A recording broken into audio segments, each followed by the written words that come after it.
झरिया नगर निगम से एक बेहद चौंकाने वाली और गंभीर लापरवाही की खबर सामने आई है, जिसने हजारों परिवार की नींद उड़ा दी है। जानकारी के अनुसार साल 2019 से पहले जारी किए गए लगभग 13,000 जन्म प्रमाण पत्र का पूरा डाटा सरकारी रिकॉर्ड से रहस्यमयी तरीके से गायब हो गया है। सर, पुराना डाटा क्या हो गया? पुराना डाटा के बारे में मेरे पास जानकारी नहीं है, लेकिन ये कहा जा रहा है कि वो डाटा मिसिंग है।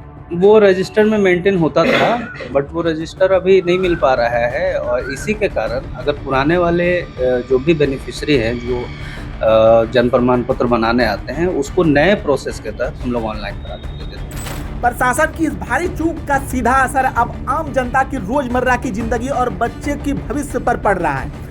आलम यह है कि स्कूल में दाखिला दिलाना हो, राशन कार्ड बनवाना हो या किसी अन्य सरकारी योजना का लाभ लेना हो, लोग जन्म प्रमाण पत्र के लिए नगर निगम मुख्यालय से लेकर झरिया आंचल के कार्यालय का चक्कर काट रहे हैं।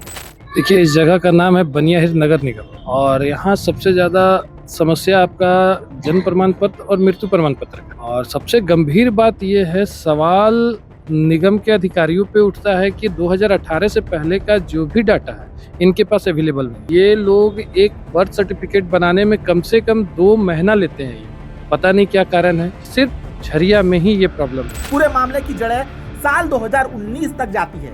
बताया जा रहा है कि 2 अप्रैल 2019 को पहली बार इस बात का खुलासा हुआ था कि झरिया आंचल के राज ग्राउंड स्थित पुराने कार्यालय से जन्म और मृत्यु संबंधित अति महत्वपूर्ण दस्तावेज गायब है। उस समय के तत्कालीन प्रोग्राम ऑफिसर ने इस बड़ी गड़बड़ी को देखते हुए झरिया थाने में बाकायदा प्राथमिकी दर्ज कराई थी। ठीक है, हम लोग उसमें, चूंकि आपने सूचना दी, हम लोग उसमें देखेंगे कि क्या हम लोग कर सकते हैं। क्या पहले प्रयास करेंगे कि जो डेटा हम लोग का या फिर जो रजिस्टर नहीं मिल रहा है, हम लोग प्रयास करेंगे कि मिले, और हम लोगों का जो भी रिकॉर्ड रूम है उसमें भी हम लोग इसकी जांच सर्च करेंगे कि मिल जाए। इस रिपोर्ट में विभाग के ही 2 कर्मियों की संदिग्ध भूमिका पर सवाल उठाए गए थे।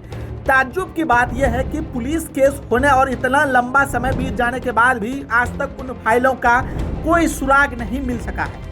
हैरानी इस बात की होती है कि प्रशासन ने अब तक इस दिशा में कोई ठोस कदम, विभागीय जांच या कड़ी कार्रवाई सुनिश्चित नहीं की है।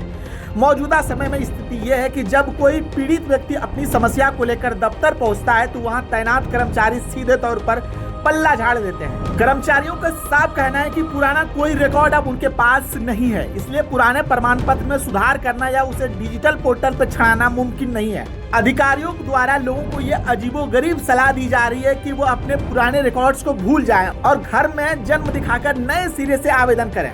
स्थानीय नागरिकों का आरोप है कि इस पूरी प्रक्रिया में उन्हें भारी मानसिक और आर्थिक शोषण का सामना करना पड़ रहा है। लोगों का कहना है कि एक नया प्रमाण पत्र बनवाने के लिए उन्हें 2 से 3 महीने तक दफ्तरों की धूल फाँकनी पड़ती है और इस बीच सुविधा शुल्क के नाम पर पैसों की मांग भी की जाती है। दूसरी ओर इस पूरे विवाद पर धनबाद नगर निगम की सिटी मैनेजर विश्वनाथ भगत ने सफाई देते हुए कहा कि स्थिति उतनी जटिल नहीं है जितना बताया जा रहा है। उन्होंने जनता से अपील की है कि वो किसी भी काम के लिए बिचौलियों या दलालों के झांसे में न आए, सीधे कार्यालय से संपर्क करें। हालांकि अधिकारियों के इस आश्वासनों के बावजूद धरातल पर सच्चाई कुछ और ही नजर आती है। रिकॉर्ड रूम से गायब हुई इन 13,000 जिंदगियों की पहचान अब महज कागजी औपचारिकता बनकर रह गई है। झरिया के हजारों परिवार अपनी बुनियादी हक पहचान के दस्तावेज के लिए आज दर दर भटकने को मजबूर हैं।